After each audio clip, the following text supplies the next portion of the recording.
আর কিছু খাওয়ার ইচ্ছা যদি থাকে তোর, এই যেখানে লোক আছে বলিস, আমি কাউন্টারে গেছি।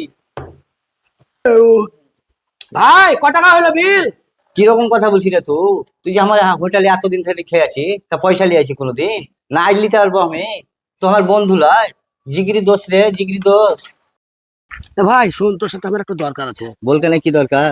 তোর কাছে আমার 10,000 টাকার দরকার আছে, পাবো? 10,000? আরে ভাই, আমার কাছে যা টাকা ছিল, তা বেতন দিতে হলো আজ এই কর্মচারীদেরকে, আবার লাইট ভাড়া বাকি ছিল, তো ওইটাও দিতে হলো।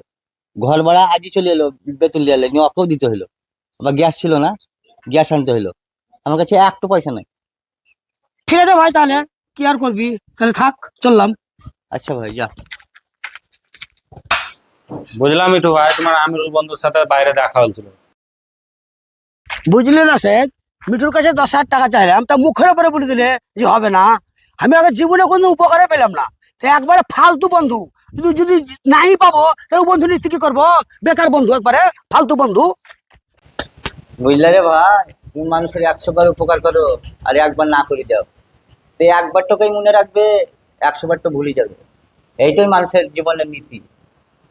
মানুষ এখন কাঠিতে আগুন জ্বালায় না, জোবানে আগুন জ্বালায়।